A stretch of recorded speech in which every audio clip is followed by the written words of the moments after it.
A ver, ¿alguna vez nos hemos puesto a pensar qué significa realmente una discapacidad intelectual, más allá de lo que se suele escuchar? En este análisis vamos a desmenuzar cómo la ciencia y la medicina de hoy definen y diagnostican esta condición. Vamos a ver sus fundamentos y qué lugar ocupa en el enorme universo de los trastornos del neurodesarrollo. Bueno, para entender la discapacidad intelectual, primero hay que ver el mapa completo. Imaginemos un gran paraguas, ¿ok? Ese paraguas se llama trastornos del neurodesarrollo, y debajo de él encontramos un grupo de condiciones que empiezan en la niñez y que de una forma u otra afectan cómo una persona funciona en su día a día, ya sea en la escuela, con los amigos o en casa. Entonces, la gran pregunta es, ¿en qué parte de este mapa tan amplio encaja exactamente la discapacidad intelectual? Pues para responder eso, primero vamos a explorar un poco más este panorama del neurodesarrollo, a ver cómo se organiza. Y aquí está una de las diferencias más importantes. Miren, mientras que algunos trastornos se enfocan en áreas súper específicas, como, no sé, tener problemas para leer o con las matemáticas, la discapacidad intelectual es distinta. Como vemos a la izquierda, sus déficits son globales. ¿Qué quiere decir esto? Pues que impactan un abanico mucho más grande de habilidades, tanto intelectuales como sociales. Entonces, ¿por qué se agrupan todas estas condiciones? Bueno, porque están súper conectadas entre sí. Es muy, pero muy común que una persona con discapacidad intelectual tenga también, por ejemplo, autismo o TDAH. Muchas veces comparten bases genéticas y sus síntomas se pueden parecer, lo que hace que el diagnóstico sea, la verdad, un verdadero rompecabezas para los especialistas. Ahora sí, pasemos al corazón de este análisis, los 3 pilares que son absolutamente esenciales para poder dar un diagnóstico de discapacidad intelectual. Y ojo, que este punto es clave y hay que recordarlo siempre. Un diagnóstico no depende de un solo número, de una sola prueba de inteligencia. Hay que pensarlo como si fuera un banco de 3 patas. Si le falta una pata, el banco se cae, ¿cierto? Pues lo mismo pasa con este diagnóstico. Y estas son las 3 famosas patas del banco. La primera, el criterio A, se refiere a las dificultades en funciones como razonar, resolver problemas o pensar de forma abstracta. La segunda pata, el criterio B, tiene que ver con el funcionamiento adaptativo, o sea, que también se las arregla una persona para ser independiente en su día a día, como cuidarse o relacionarse. Y la tercera pata, el criterio C, es que todo esto tiene que haber empezado durante la infancia o la adolescencia. Se necesitan las 3, sin excepción. Ahora, hablemos de un cambio que de verdad ha sido importantísimo en cómo se ve todo esto, la manera en que se mide qué tan severa es la condición.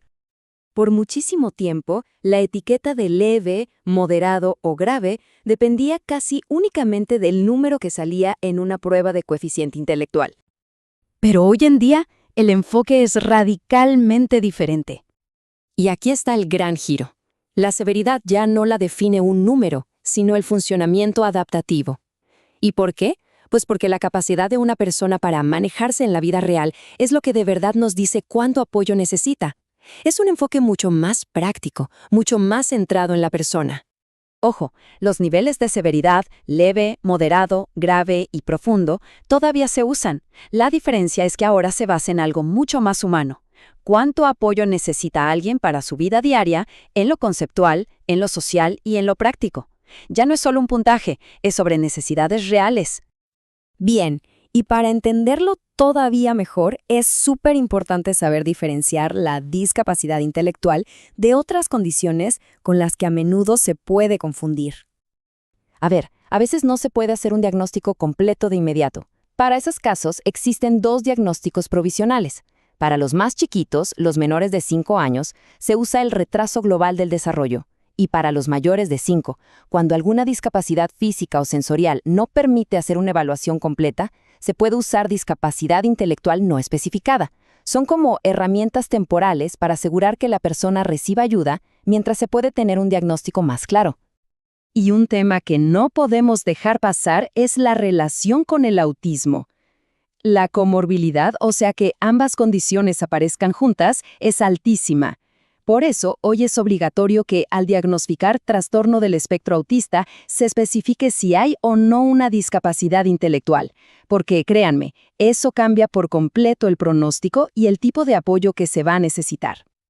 Y ya para ir cerrando, es fundamental que veamos esto no como una foto, sino como una película completa, con una perspectiva de toda la vida. Hay que tener algo muy claro. Aunque empieza en la infancia, la discapacidad intelectual no es algo que se va con el tiempo. Es una condición crónica que acompaña a la persona hasta la adultez.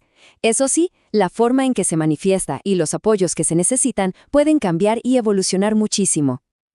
Este gráfico es, de verdad, revelador.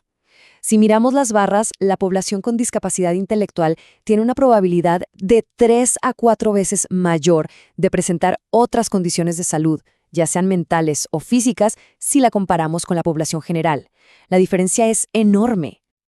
Y claro, esto no son solo estadísticas. Esto tiene un impacto real en la vida de las personas. Se enfrentan a un riesgo más alto de tener problemas de salud mental como TDAH o depresión, más problemas de salud física y algo que es muy preocupante, son mucho más vulnerables a que otros se aprovechen de ellos o los lastimen. Al final del día, entender la discapacidad intelectual no se trata de poner etiquetas ni de marcar límites.